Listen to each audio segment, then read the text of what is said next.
Infinity സ്റ്റോറീസിൻ്റെ സബ്സ്ക്രൈബേഴ്സിനു വേണ്ടി വാരഫലം ഒന്ന് പങ്കുവെക്കുകയാണ്.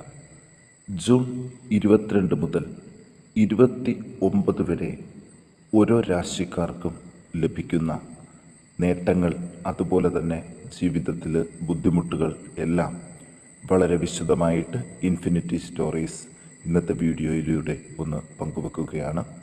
കുറച്ച് നക്ഷത്ര ജാതകർക്ക് സൗഭാഗ്യങ്ങളുടെ കാലം കൂടിയാണ്. ഇതെന്തൊക്കെയെന്ന് ഈ വീഡിയോയിലൂടെ പങ്കുവെക്കും മുമ്പ്, പ്രിയ പ്രേക്ഷകരെ, നിങ്ങൾ ഇതുവരെ എൻ്റെ ചാനൽ സബ്സ്ക്രൈബ് ചെയ്തിട്ടില്ലെങ്കിൽ ദയവായിട്ട് എൻ്റെ ചാനൽ ഒന്ന് സബ്സ്ക്രൈബ് ചെയ്യുക. അതോടൊപ്പം തന്നെ എൻ്റെ പുതിയ വീഡിയോകൾ നിങ്ങൾക്ക് നോട്ടിഫിക്കേഷനായിട്ട് ലഭിക്കാൻ വേണ്ടിയിട്ട് ബെൽ ഐക്കൺ കൂടി ഒന്ന് പ്രസ് ചെയ്യണം. വീഡിയോ കണ്ടതിന് ശേഷം നിങ്ങളുടെ വിലയേറിയ അഭിപ്രായങ്ങൾ കമൻറ്റ് ബോക്സിൽ ഒന്ന് രേഖപ്പെടുത്താനും വീഡിയോ ലൈക്ക് ചെയ്യാനും മറക്കാതെ ഇരിക്കുക.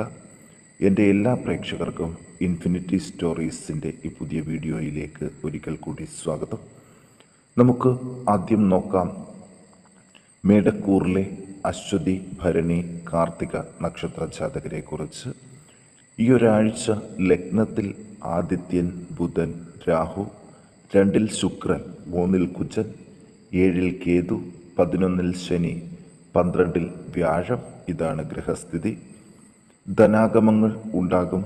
ചിലവുകളും പ്രതീക്ഷയ്ക്കൊപ്പം നിയന്ത്രിച്ച് കൊണ്ടുപോകാൻ സാധിക്കുന്ന ഒരാഴ്ച കാലമാണ് മേടക്കൂറുകാർക്ക്. ഈ ആഴ്ചയിൽ ചില ആവശ്യങ്ങൾക്ക് വേണ്ടി യാത്രകൾ വേണ്ടിവരും. ശരീരക്ലേശങ്ങൾക്ക് കുറച്ച് അവസാനം കണ്ടു തുടങ്ങും. സർക്കാരിൻ്റെ കോൺട്രാക്ട് ജോലികൾ ഉള്ളവർക്ക് നല്ല കാലമാണ്. ശത്രുക്കളുടെ ശക്തി കുറയും.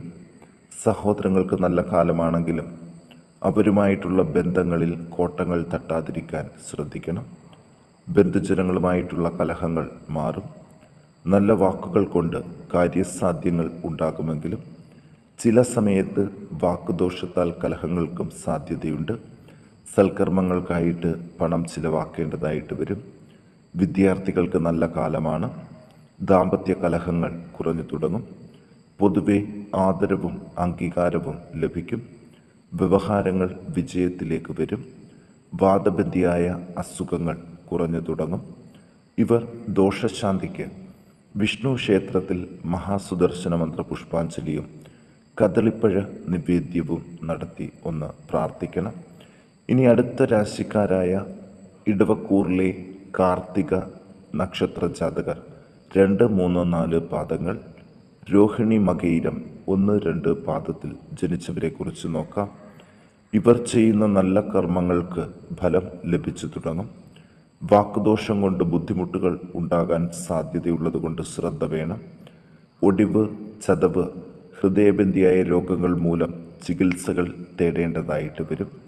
മൂത്രാശയബന്ധിയായ രോഗങ്ങൾക്ക് ശമനം കണ്ടു തുടങ്ങും. ആഗ്രഹങ്ങൾക്കനുസരിച്ച് പല കാര്യങ്ങളും സാധിക്കും. ഇവരുടെ ജീവിതത്തിൽ അസാധ്യമെന്ന് കരുതിയിരുന്ന പല കാര്യങ്ങളും നടന്നു കിട്ടാൻ സാധ്യതകൾ കാണുന്നുണ്ട്. ഓഹരി വിപണിയിൽ ഉള്ളവർക്ക് നല്ല കാലമാണ്. ഇഷ്ടമുള്ള അന്നപാന സാധനങ്ങൾ ലഭിക്കും. പൊതുപ്രവർത്തകർക്ക് ആദരവ് ലഭിക്കും. തൊഴിൽ ബന്ധിയായി തടസ്സങ്ങൾ ഉണ്ടാകുമെങ്കിലും പിടിച്ചു നിൽക്കാൻ സാധിക്കും. ഉറപ്പിച്ച വിവാഹങ്ങൾ തടസ്സങ്ങൾ കൂടാതെ നടക്കും. പുനർവിവാഹം വേണ്ടവർക്ക് ആലോചനകൾ തുടങ്ങാം. ചിലവുകൾ കുറഞ്ഞു തുടങ്ങും. വിദ്യാഭ്യാസത്തിലെ വായ്പാ ക്ലേശങ്ങൾ മാറിക്കിട്ടും. ആചാരാനുഷ്ഠാനങ്ങൾക്ക് ഭംഗം വരാതിരിക്കാൻ ശ്രദ്ധിക്കണം. ഭൂമി, വാഹനങ്ങൾ തുടങ്ങിയവയുടെ കച്ചവടം നടത്താൻ നല്ല സമയമാണ്. ദോഷശാന്തിക്ക് വിദ്യാർത്ഥികൾ വിഷ്ണു ക്ഷേത്രത്തിൽ ശ്രീ വിദ്യാരാജഗോപാല മന്ത്ര പുഷ്പാഞ്ജലിയും മറ്റുള്ളവർ ഭഗവതി ക്ഷേത്രത്തിൽ ത്രിപുര സുന്ദരി മന്ത്ര പുഷ്പാഞ്ജലിയും നടത്തി പ്രാർത്ഥിക്കണം. ഇനി മിഥുനക്കൂറിൽ മകയിരം 3, 4 പാദങ്ങൾ, തിരുവാതിര, പുണർദം 1, 2, 3 പാദത്തിൽ ജനിച്ച നക്ഷത്ര ജാതകരെ കുറിച്ച് നോക്കാം. നിലവിൽ ഇവരുടെ ഗ്രഹസ്ഥിതി പറയുകയാണെങ്കിൽ ലഗ്നത്തിൽ കുജൻ, 5 കേതു, 9 ശനി, 10 വ്യാഴം, 11 ആദിത്യൻ, ബുധൻ, രാഹു, 12 ശുക്രൻ. ഇതാണ് ഗ്രഹസ്ഥിതി. ചിലവുകളൊക്കെ നിയന്ത്രണ വിധേയങ്ങൾക്കനുസരിച്ചായിരിക്കും. പലവിധ ഐശ്വര്യങ്ങൾ, സ്ഥാനമാനങ്ങൾ ഇവ ഉണ്ടാകും. തൊഴിൽ രംഗം മെച്ചപ്പെടും. പുതിയ തൊഴിൽ തുടങ്ങുന്നവർക്കും ജോലി തേടുന്നവർക്കും അനുകൂല കാലമാണ്. ഉൽപ്പന്നങ്ങൾ വിറ്റഴിക്കാൻ സാധിക്കും. അഗ്നി മൂലമുള്ള അപകടങ്ങൾ ഒഴിവാകും. കാര്യതടസ്സങ്ങൾ മാറിക്കിട്ടും. ശരീരക്ഷീണം കുറഞ്ഞു തുടങ്ങും. പ്രമേഹത്തിൻ്റെയും രക്തസമ്മർദ്ദത്തിൻ്റെയും ഏറ്റക്കുറച്ചിലുകൾ ഒന്ന് നിയന്ത്രിക്കണം. നല്ല വാക്കുകൾ കൊണ്ട് പല കാര്യങ്ങളും നേടിയെടുക്കാൻ ശ്രമിച്ചാൽ വിജയസാധ്യതകൾ കൂടുതലാണ്. സ്ഥിരം ജോലിയുള്ളവർക്ക് ചില ബുദ്ധിമുട്ടുകൾ ഉണ്ടാകും. പുതിയ വസ്ത്രങ്ങൾ വാങ്ങാൻ അവസരമുണ്ട്. ബന്ധുജനങ്ങളുമായിട്ടുള്ള കലഹങ്ങൾക്കൊരു അറുതി വരും. ധർമ്മകാര്യ പ്രവർത്തനങ്ങളിലെ തടസ്സങ്ങൾ മാറും. മാതാപിതാക്കൾക്ക് ആരോഗ്യപരമായിട്ട് മെച്ചപ്പെട്ട കാലം കൂടിയാണ്.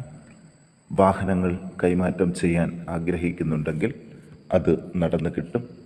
വിദ്യാർത്ഥികൾ പ്രോജക്റ്റുകൾ ചെയ്യുമ്പോൾ കൂടുതൽ ശ്രദ്ധിക്കണം. ദോഷശാന്തിക്ക് ഭഗവതി ക്ഷേത്രത്തിൽ അശ്വാരൂഢ മന്ത്ര പുഷ്പാഞ്ജലിയും ത്രിമധുര നിവേദ്യവും നടത്തി പ്രാർത്ഥിക്കണം.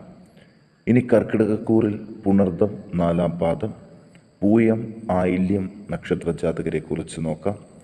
ഇവരുടെ ഗ്രഹസ്ഥിതിയെക്കുറിച്ച് നോക്കുകയാണെങ്കിൽ 4-ൽ കേതു, അഷ്ടമത്തിൽ ശനി, 9-ൽ വ്യാഴം, 10-ൽ ആദിത്യൻ, ബുധൻ, രാഹു, 11-ൽ ശുക്രൻ, 12-ൽ കുജൻ. ഇങ്ങനെ പോകുന്നു കർക്കിടകക്കൂറുകാരുടെ ഗ്രഹസ്ഥിതി. അതുകൊണ്ട് തന്നെ കുറച്ച് അനുഗ്രഹങ്ങൾ ഇവർക്ക് പ്രതീക്ഷിക്കാം.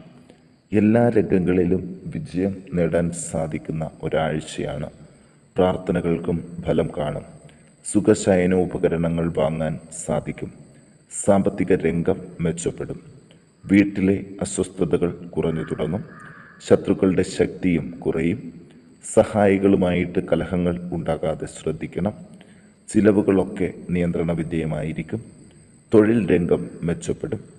സന്താനങ്ങളെ കൊണ്ട് സമാധാനം ലഭിച്ചു തുടങ്ങും. അധികാരസ്ഥാനങ്ങളിൽ ഇരിക്കുന്നവർക്ക് ആജ്ഞാശക്തി കൊണ്ട് കാര്യനിർവഹണം നടത്താൻ സാധിക്കും.